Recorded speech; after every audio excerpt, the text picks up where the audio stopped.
शांत होकर सुनो। क्या तुम्हें ब्रह्मांड के उस गुप्त संगीत की आहट ही आहट सुनाई दे रही है? यह समय के पहिए के घूमने की गूंज है। तथागत गौतम बुद्ध ने जब कपिल वस्तु के राज वैभव को छोड़कर श्मशान की खामोशी को देखा, तब उन्हें एहसास हुआ कि इस संसार में मनुष्य का अहंकार कितना पौना है।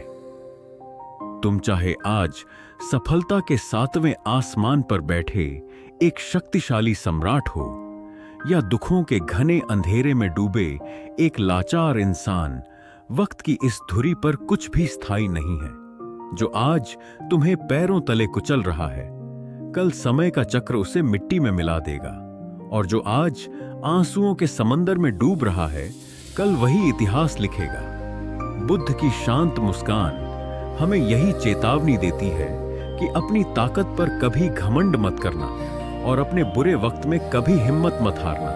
यह पहिया थमता नहीं, यह अपनी गति से निरंतर घूमता है। जब इसका बुलावा आता है तो बड़े बड़े अभेद्य साम्राज्य ताश के पत्तों की तरह ढह जाते हैं और क्रूर से क्रूर अत्याचारी भी घुटनों पर आ जाते हैं। इसलिए ठहर जाओ, अपने भीतर के शोर को थाम लो और शांत होकर सुनो, क्योंकि समय का पहिया घूमता जरूर है और इसका न्याय अचूक है। शांत होकर सुनिए। समय का भ्रम और साम्राज्य का पतन, इस अनंत ब्रह्मांड के सन्नाटे को अगर तुम बहुत गहराई से सुनोगे तो तुम्हें एक निरंतर चलती हुई गूंज सुनाई देगी। यह गूंज किसी ढोल या नगाड़े की नहीं, बल्कि समय के उस अदृश्य पहिए की है जो बिना रुके बिना थके हर पल घूम रहा है। तथागत गौतम बुद्ध ने जब सत्य की खोज में कदम बढ़ाया तो उन्होंने सबसे पहले इसी पहिए की क्रूरता और उसकी सुंदरता को देखा था। मनुष्य की सबसे बड़ी नासमझी यह है कि वह अपने आज के वैभव, अपनी आज की जवानी और अपनी आज की सत्ता को अमर मान लेता है। वह सोचता है कि जो तिजोरियां उसने आज भर रखी हैं, वे हमेशा उसकी पीढ़ियों की रक्षा करेंगी। लेकिन वह भूल जाता है कि समय की इस चौपड़ पर जब पासा पलटता है तो सोने के महलों को खंडहर बनने में और सम्राटों को भिक्षुक बनने में एक पल का भी संकोच नहीं होता। बुद्ध का यह धम्म पद हमें याद दिलाता है कि ठहर जाओ, अपने भीतर की इस भाग दौड़ और अहंकार को शांत करो और देखो कि तुम किस नश्वर संसार पर अपनी जीत का दावा कर रहे हो। सिद्धार्थ गौतम जब कपिल वस्तु के राजकुमार थे, तब उनके पिता राजा शुद्धोधन ने उनके लिए 3 ऐसे महल बनवाए थे जहां दुख, बीमारी, बुढ़ापा या मृत्यु की परछाई भी नहीं पड़ सकती थी। रथुओं के बदलते ही राजकुमार का महल बदल जाता था। दास दासी उनकी एक उंगली के इशारे पर नाचते थे और चारों तरफ केवल राग, रंग और सुख का साम्राज्य था। सिद्धार्थ को लगता था कि यही जीवन का शाश्वत सत्य है। यही वह दुनिया है जो हमेशा ऐसी ही रहेगी। लेकिन समय का पहिया अपनी धुरी पर घूम रहा था। वह राजकुमार के इस अज्ञान पर चुपके से मुस्कुरा रहा था। नियति ने एक दिन सिद्धार्थ को महल की उन ऊंची दीवारों से बाहर निकाला और उनका सामना जीवन की 3 कड़वी सच्चाइयों से कराया। एक अत्यंत वृद्ध लाचार व्यक्ति, एक तड़पता हुआ बीमार और एक अर्थी जिस पर एक मृत शरीर सोया हुआ था। उस एक रात ने सिद्धार्थ के भीतर के पूरे संसार को हिलाकर रख दिया। उन्हें समझ आ गया कि वे जिस जवानी और सुख पर गर्व कर रहे थे, वह समय के इस महासागर में सिर्फ पानी का एक बुलबुला है जो किसी भी क्षण फूट सकता है। मनुष्य का अहंकार अक्सर उसे अंधा बना देता है। जब इंसान के पास ताकत होती है, जब उसके पास धन होता है या जब वह किसी ऊंचे पद पर बैठा होता है, तो वह अपने से कमजोर लोगों को कीड़े मकोड़ों की तरह समझने लगता है। वह सोचता है कि उसकी तलवार, उसकी तिजोरी या उसकी ऊंची दीवारें उसे हमेशा सुरक्षित रखेंगी। मगध के सम्राट बिंबिसार और कौशल के राजा प्रसंजित जब बुद्ध के चरणों में आकर बैठते थे, तो बुद्ध उनके मुकुट और उनकी विशाल सेनाओं को देखकर प्रभावित नहीं होते थे। बुद्ध उनसे कहते थे कि राजन, यह सेना और यह साम्राज्य केवल एक भ्रम है जो तुम्हें कुछ समय के लिए सौंपा गया है। तुम इसके मालिक नहीं हो, तुम केवल इसके मुसाफिर हो। समय का चक्र जब घूमता है तो वह राजा की सेना को धूल में मिला देता है और उसके अहंकार को मिट्टी में दफन कर देता है।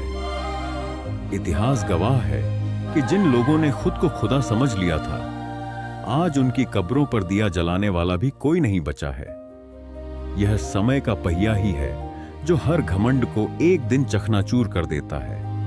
बुद्ध कहते थे कि नदी का पानी कभी एक जैसा नहीं रहता। जो पानी अभी तुम्हारे पैरों को छूकर आगे निकल गया, वह जा चुका है। अब उसकी जगह नया पानी आ रहा है। इसी तरह हमारा जीवन, हमारे विचार, हमारे हालात और हमारे रिश्ते हर पल बदल रहे हैं। जिसे तुम आज अपना सबसे बड़ा दुश्मन मान रहे हो सकता है कल समय उसे तुम्हारा सबसे बड़ा मददगार बना दे, और जिसे तुम आज अपना सबसे सगा समझ रहे हो सकता है कल वही तुम्हारे सीने में खंजर घोंप दे। समय का यह पहिया जब घूमता है तो वह इंसानों के चेहरों से नकाब उतार फेंकता है। जब तुम्हारा अच्छा वक्त होता है तो पूरी दुनिया तुम्हारे तलवे चाटने को तैयार रहती है, लेकिन जैसे ही पहिया नीचे की तरफ जाता है, साया भी साथ छोड़ देता है। इसलिए बुद्ध ने सिखाया कि ना तो सुख में बहुत ज्यादा नाचो और ना ही दुख में पूरी तरह टूट जाओ। इन दोनों स्थितियों के प्रति संभव रखना ही प्रज्ञा है। शांत होकर सुनो। यह जो तुम्हारे भीतर एक बेचैनी है, यह जो हर चीज को पकड़कर रखने की तुम्हारी जिद है, यही तुम्हारे सारे दुखों का कारण है। तुम उस पेड़ की पत्ती को पकड़कर रखना चाहते हो जो पीली पड़ चुकी है और जिसे हवा का एक झोंका कभी भी गिरा सकता है। तुम उस जवानी को थामना चाहते हो जो हर रोज ढल रही है।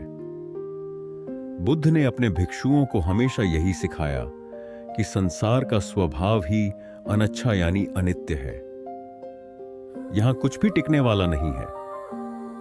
जब तुम इस बात को अपने दिल की गहराइयों में उतार लेते हो तो तुम्हारा मोह भंग हो जाता है, और जिस दिन मोह भंग होता है उस दिन तुम्हारे भीतर एक ऐसी शांति का जन्म होता है जिससे संसार की कोई भी ताकत डिगा नहीं सकती।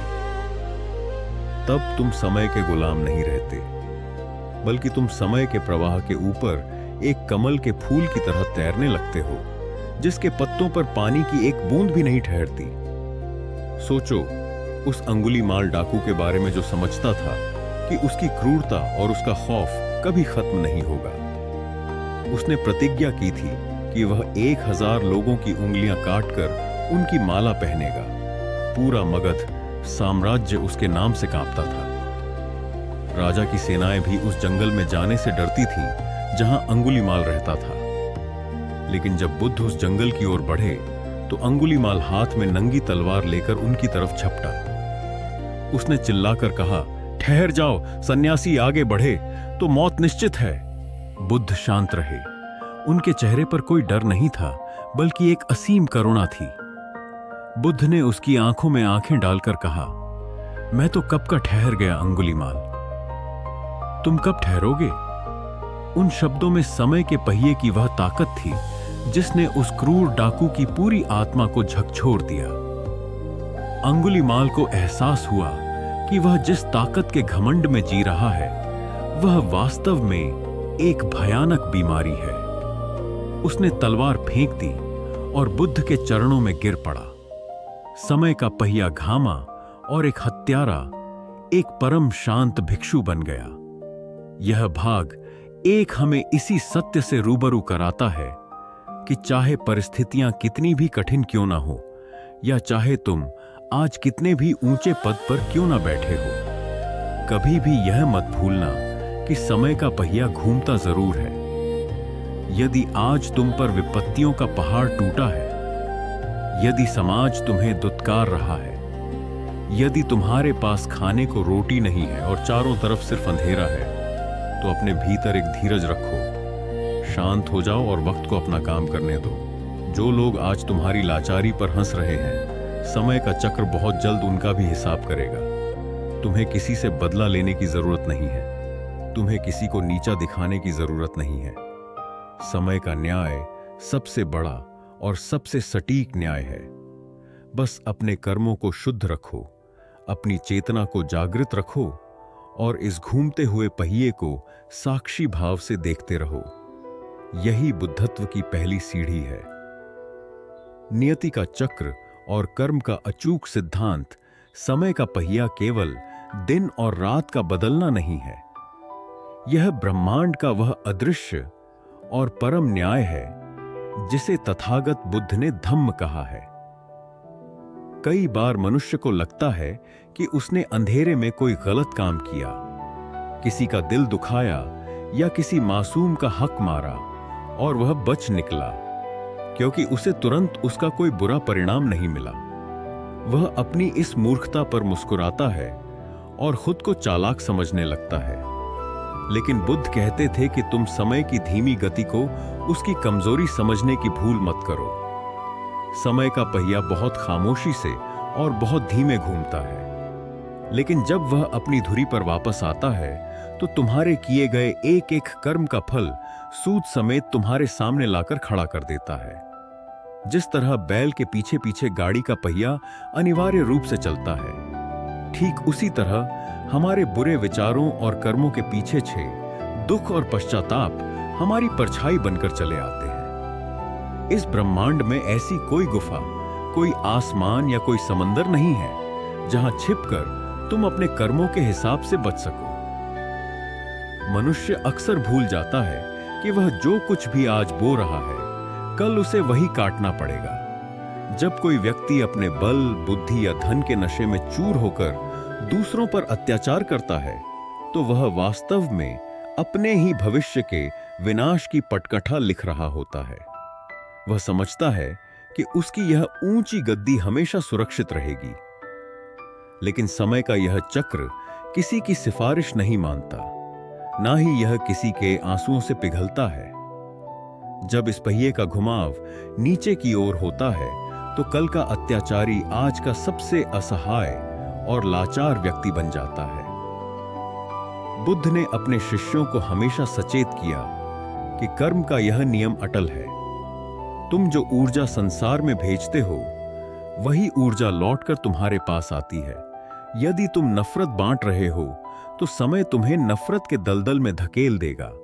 यदि तुम धोखा दे रहे हो, तो वक्त तुम्हें ऐसे चौराहे पर लाकर खड़ा कर देगा जहां तुम्हारी अपनी परछाई भी तुम पर भरोसा नहीं करेगी। लेकिन कर्म का यह पहिया सिर्फ सजा देने के लिए नहीं है, यह उन लोगों के लिए सबसे बड़ा सल और आश्वासन है जो आज ईमानदारी और करुणा के मार्ग पर चल रहे हैं। कई बार ऐसा होता है कि एक अच्छा इंसान जीवन भर दुखों को झेलता है।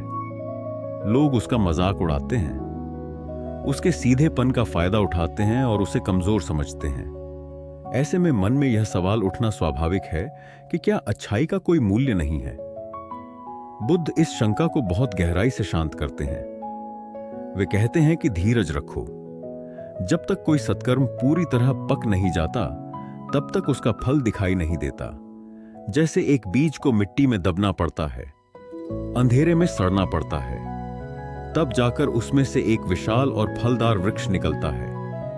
ठीक उसी तरह तुम्हारे द्वारा किए गए निस्वार्थ कर्म, तुम्हारे द्वारा सहे गए आंसू और तुम्हारा धैर्य समय की कोख में सुरक्षित है। जब पहिया घूमेगा, तो यही सब तुम्हारे जीवन में सुख, शांति और परम संतोष बनकर बरसेगा। बुद्ध के जीवन काल की एक घटना इस सत्य को पूरी तरह स्पष्ट करती है। एक बार एक ईर्ष्यालु व्यक्ति बुद्ध के पास आया और उन्हें अपशब्द कहने लगा। उसने उनके वंश, उनके सन्यास और उनके चरित्र पर कीचड़ उछाला। बुद्ध शांत बैठे रहे, जैसे उन्होंने कुछ सुना ही ना हो। जब वह व्यक्ति थक गया, तो बुद्ध ने उससे पूछा, भले आदमी, यदि तुम किसी को कोई उपहार दो और वह व्यक्ति उस उपहार को स्वीकार ना करे, तो वह उपहार किसके पास रहेगा? उस व्यक्ति ने झुंझुलाकर कहा, जाहिर है वह उपहार मेरे पास ही रहेगा। बुद्ध मुस्कुराए और बोले, ठीक इसी तरह तुमने जो गालियां और नफरत मुझे दी, मैंने उसे स्वीकार ही नहीं किया। अब सोचो, समय का पहिया इस नफरत का फल किसे देगा? वह व्यक्ति सन्न रह गया। उसे समझ आ गया कि उसने बुद्ध का कुछ नहीं बिगाड़ा, बल्कि अपने ही कर्मों के खाते में एक भयानक जहर खोल लिया है। शांत होकर सुनो। यह भाग तुम्हें चीख चीख कर यह संदेश दे रहा है कि तुम्हें किसी से बदला लेने की, किसी को नीचा दिखाने की या किसी के पतन की योजना बनाने की कोई आवश्यकता नहीं है। जो तुम्हें चोट पहुंचा रहे हैं, वे अनजाने में समय के पहिए के सामने अपने पैर रख रहे हैं। समय उनका इलाज अपने तरीके से करेगा। तुम्हारा काम सिर्फ इतना है कि तुम अपने चित्त को शुद्ध रखो। अपने भीतर की कड़वाहट को मत बढ़ने दो, क्योंकि यदि तुमने भी बदले की भावना में आकर गलत रास्ता चुना तो तुम भी उसी कर्म चक्र के भंवर में फंस जाओगे। समय का यह पहिया जब घूमता है तो वह हर एक इंसान को तराशता है। जो लोग इस सत्य को समझ लेते हैं, वे परिस्थितियों के हाथों का खिलौना नहीं बनते।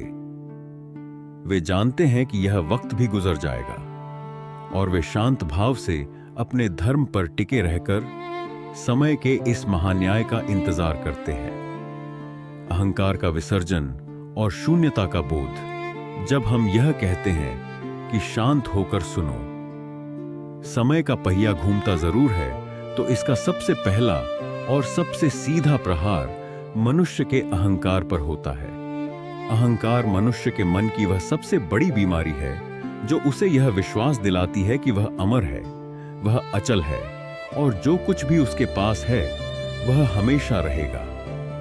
राजा अपने महलों की ऊंचाई देखकर सोचता है कि उसने काल पर विजय पा ली है। धनवान अपनी तिजोरियों को देखकर सोचता है कि वह समय को भी खरीद सकता है। लेकिन तथागत गौतम बुद्ध ने इस अहंकार की जड़ों पर वार किया। उन्होंने संसार को अनात्म और अनच्छा का सिद्धांत दिया। बुद्ध ने कहा कि जिसे तुम मैं कहते हो, जिसे तुम अपना अस्तित्व समझते हो, वह वास्तव में कुछ भी नहीं है, बल्कि 5 तत्वों और हर क्षण बदलते हुए विचारों का एक प्रवाह मात्र है।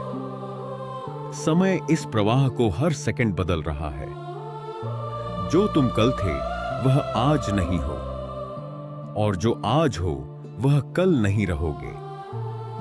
फिर इस मिट्टी के ढेरी नुमा शरीर और क्षण भंगुर अस्तित्व पर इतना घमंड क्यों? मानव इतिहास गवाह है कि समय के इस पहिए ने बड़े बड़े सुरमाओं के अहंकार को तिनके की तरह उड़ा दिया। बुद्ध के समय में मगध का एक बहुत ही अभिमानी और धनी सेठ था। उसे अपनी दौलत पर इतना नाज था कि वह सोने के बर्तनों में खाता था और उसके महल के दरवाजे पर आने वाले हर गरीब को दुत्कारा जाता था। जब उसे पता चला कि बुद्ध उसके नगर में आए हैं और लोग उनके दर्शन के लिए उमड़ रहे हैं, तो वह अपने लाव लश्कर के साथ बुद्ध को नीचा दिखाने पहुंचा। उसने बुद्ध के सामने खड़े होकर अपनी छाती चौड़ी की और कहा, सन्यासी, तुम इस फटे हुए जीव में घूमते हो। तुम्हारे पास रहने को छत नहीं है। तुम मेरे सामने क्या हो? मैं चाहूं तो तुम्हारे पूरे संघ को खरीद सकता हूं। बुद्ध ने उसकी तरफ देखा। उनकी आंखों में कोई गुस्सा नहीं था, सिर्फ एक गहरी मर्म भेदी करुणा थी। बुद्ध ने कहा, राजन, तुम जिस धन के नशे में चूर हो वह कल किसी और का था। आज तुम्हारा है और कल किसी और का हो जाएगा। जिस समय के रथ पर बैठकर तुम मुझ पर हंस रहे हो, वही समय चुपके से तुम्हारी सांसों की रस्सी को छोटा कर रहा है। जब मौत तुम्हारे सिर पर नाचेगी, तब तुम्हारी यह दौलत तुम्हें एक सांस की भी मोहलत नहीं दिला पाएगी। तुम खाली हाथ आए थे और खाली हाथ ही जाओगे। बुद्ध के इन शब्दों ने उस सेठ के भीतर के भ्रम को छिन्न भिन्न कर दिया। उसे पहली बार एहसास हुआ कि समय के पहिए के सामने वह कितना नग्न और असहाय है। वह तुरंत बुद्ध के चरणों में गिर पड़ा और रोते हुए अपने अहंकार का विसर्जन कर दिया। अहंकार का यह विसर्जन ही मनुष्य को वास्तविक स्वतंत्रता की ओर ले जाता है। जब तक आप किसी पद, प्रतिष्ठा, रूप या धन से बंधे रहते हैं, आप वास्तव में समय के गुलाम होते हैं। आपके भीतर हमेशा एक अनजाना डर बना रहता है कि कहीं यह सब आपसे छीन ना जाए। यह डर ही आपको रातों को सोने नहीं देता, यही आपको दूसरों के प्रति क्रूर बनाता है। लेकिन जब आप यह जान लेते हैं कि समय के इस रंगमंच पर सब कुछ केवल कुछ पलों के लिए मिला है, तो आपके भीतर का वह डर हमेशा के लिए गायब हो जाता है। बुद्ध ने अपने भिक्षुओं के लिए भिक्षा पात्र और फटे हुए कपड़ों का नियम इसीलिए बनाया था ताकि वे रोज इस परम सत्य का सामना कर सके कि इस संसार में उनका अपना कहने को कुछ भी नहीं है। जब आपके पास खोने के लिए कुछ बचता ही नहीं, तो समय का चक्र आपको डरा नहीं सकता। आप समय की लहरों के नीचे दबने के बजाय उसके ऊपर तैरने लगते हैं। इसी अवस्था को बुद्ध ने शून्यता का बोध कहा है, जहां मनुष्य मैं के जाल से मुक्त होकर परम शांति यानी निर्वाण के मार्ग पर कदम बढ़ाता है। शांत होकर सुनो, यह जो तुम्हारे भीतर एक लगातार चीखता हुआ अहंकार है, जो हर बात पर आहत हो जाता है, जो हर अपमान का बदला लेना चाहता है, उसे थोड़ी देर के लिए शांत करो। जब तुम शांत होते हो, तभी तुम्हें दिखाई देता है कि संसार की हर वस्तु विनाशील है। यह खूबसूरत चेहरा जिस पर तुम्हें आज नाज है, एक दिन इस पर झुर्रियां पड़ जाएंगी। यह शरीर जिसे तुम इतना संवारते हो, एक दिन श्मशान की आग में राख बनकर हवा में उड़ जाएगा। यह विचार तुम्हें उदास करने के लिए नहीं है, बल्कि तुम्हें इस वर्तमान क्षण में पूरी तरह जगाने के लिए है। जब तुम समय की इस नश्वरता को पहचान लेते हो, तो तुम्हारे भीतर एक अभूतपूर्व करुणा का जन्म होता है। तुम सोचने लगते हो कि जब सब कुछ इतनी जल्दी खत्म हो जाने वाला है, जब हम सब यहां कुछ ही दिनों के मेहमान हैं, तो फिर किसी से नफरत क्यों करना, किसी से ईर्ष्या क्यों करना। समय का यह पहिया हमारे अहंकार के मैल को धोकर हमें पूरी तरह शुद्ध और निर्मल बना देता है, बशर्ते हम उसके इस मौन संदेश को सुनने और समझने के लिए तैयार हो। दुख की क्षणभंगुरता और आशा का उदय। संसार का सबसे बड़ा और अटल सत्य यह है कि यहां कुछ भी ठहरता नहीं, और यही सत्य उन लोगों के लिए सबसे बड़ी आशा की किरण है जो इस समय अत्यधिक कष्ट और पीड़ा में है। तथागत गौतम बुद्ध के 4 आर्य सत्यों में पहला सत्य है कि संसार में दुख है। लेकिन बुद्ध केवल समस्या बताकर रुक नहीं जाते। वे इसके आगे का मार्ग दिखाते हुए कहते हैं कि दुख का कारण है और दुख का निरोध भी संभव है। दुख का अंत इसलिए संभव है क्योंकि दुख भी समय के पहिए के अधीन है। उसकी अपनी कोई स्वतंत्र सत्ता नहीं है। यदि आपके जीवन में आज आंसुओं की बौछार है, यदि अपनों ने आपका साथ छोड़ दिया है, या यदि आप किसी ऐसी मानसिक या शारीरिक प्रताड़ना से गुजर रहे हैं जो इस समय असहनीय प्रतीत होती है, तो बुद्ध का यह संदेश आपके सूखे होठों पर मुस्कान लाने के लिए पर्याप्त है कि यह वक्त भी स्थायी नहीं है। समय का पहिया अपनी धुरी पर घूम रहा है और यह भारी घने काले बादल बहुत जल्द छंट जाएंगे। आपके जीवन में पुनः प्रकाश की किरणें प्रवेश करेंगी, क्योंकि वक्त का स्वभाव ही है बदल जाना। बुद्ध के समय की एक बेहद मार्मिक और प्रसिद्ध कहानी है कि गौतमी की, किस गौतमी का इकलौता पुत्र असमय मृत्यु का ग्रास बन गया था। वह अपने बच्चे के शव को छाती से लगाए दुख से पागल होकर पूरे नगर में भटक रही थी और हर किसी से अपने लाल को जीवित करने की भीख मांग रही थी। जब लोग उसकी हालत देखकर हार गए, तो उन्होंने उसे बुद्ध के पास जाने की सलाह दी। किस्सा गौतमी रोती हुई बुद्ध के चरणों में गिरी और बोली, हे तथागत, मेरे इस बच्चे को जीवित कर दो, इसके बिना मैं मर जाऊंगी। बुद्ध ने उसकी अंतहीन पीड़ा को देखा। उनकी आंखों में करुणा उमड़ आई। उन्होंने ना तो उसे कोई लंबा उपदेश दिया और ना ही डांटा। बुद्ध ने बहुत ही शांत स्वर में कहा, माई, मैं तुम्हारे बच्चे को जीवित कर दूंगा।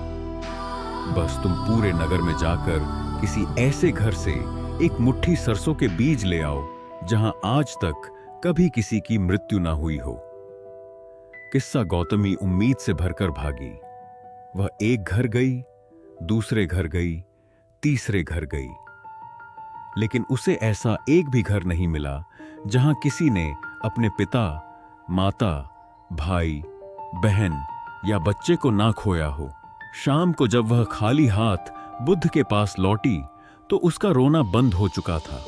उसे बोध हो गया था कि मृत्यु और दुख जीवन के अनिवार्य हिस्से हैं और समय का यह पहिया हर इंसान को इस दौर से गुजारता है। उसका व्यक्तिगत दुख अब एक सार्वभौमिक सत्य में बदल चुका था और उसके मन का भारीपन हमेशा के लिए गायब हो गया।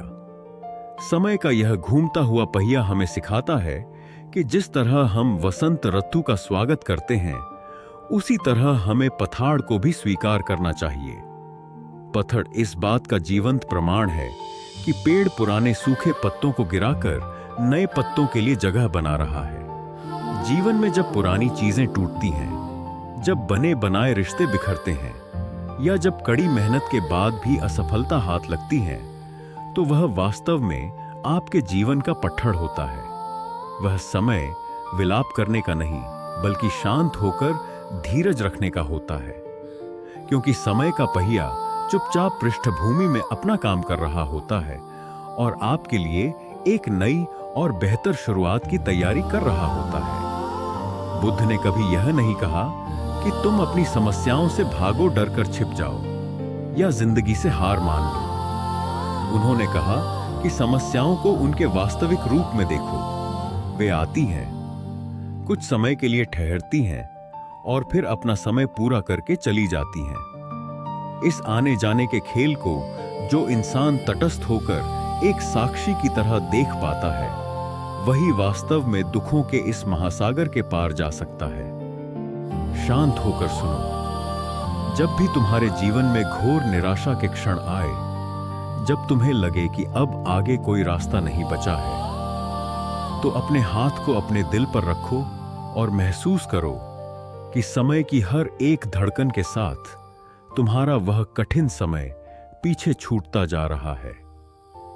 तुम हर एक सेकंड उस मुसीबत से दूर होते जा रहे हो जिसने तुम्हें आज घेर रखा है। समय एक ऐसा महान मरहम लगाने वाला है जो वक्त के साथ सबसे गहरे और जानलेवा घावों को भी भर देता है। बुद्ध का यह दर्शन हमें सिखाता है कि हम परिस्थितियों के गुलाम नहीं हैं। परिस्थितियां हमारी गुलाम हैं। परिस्थितियां बदलेंगी क्योंकि उनका स्वभाव ही बदलना है। लेकिन हमारा एकमात्र कर्तव्य यह है कि हम इस अंधकार के बीच भी अपने भीतर की लौ को बुझने ना दें। आशा का यह उदय किसी काल्पनिक सुख या झूठे दिलासे पर आधारित नहीं है, बल्कि समय के इस अटल और शाश्वत नियम पर आधारित है कि परिवर्तन ही इस संसार का एकमात्र नियम है और हर रात के बाद सुबह का होना तय है। तथागत की चेतावनी, अति और संतुलन का मार्ग, समय के इस निरंतर घूमते पहिए के बीच मनुष्य का जीवन कैसे सुरक्षित और शांत रहे, इसके लिए तथागत बुद्ध ने संसार को मध्यम पटिपदा यानी मध्यम मार्ग का अमर सिद्धांत दिया। बुद्ध ने स्वयं अपने जीवन में दोनों अतियों को बहुत गहराई से देखा और भोगा था। एक तरफ सिद्धार्थ के रूप में उनका वह अतीत था जहां अत्यधिक विलास, राजसी ठाट बाट और भोग का जीवन था, जहां समय केवल मनोरंजन और वासनाओं की तृप्ति में बीतता था। दूसरी तरफ सत्य की खोज में उन्होंने 6 वर्षों तक जंगलों में ऐसी घोर तपस्या की जहां उनका शरीर केवल हड्डियों का ढांचा बनकर रह गया था। सांसें रुकने की कगार पर थी और मृत्यु अत्यंत निकट थी। इन दोनों अनुभवों के बाद बुद्ध ने पाया कि दोनों ही मार्ग अतिवादी हैं और सत्य तक कभी नहीं ले जाते। समय का पहिया उन लोगों को भी कुचल देता है जो केवल भोग में डूबे हैं और उन्हें भी जो केवल खुद को कष्ट देने में लगे हैं। वास्तविक प्रज्ञा तब जागती है जब मनुष्य इन दोनों के बीच के संतुलन को खोज लेता है। जैसे वीणा के तारों को यदि बहुत ज्यादा कस दिया जाए तो वे टूट जाते हैं और यदि बिल्कुल ढीला छोड़ दिया जाए तो उनसे कोई संगीत नहीं निकलता। जीवन की वीणा को भी समय के अनुसार ठीक से ट्यून करना पड़ता है।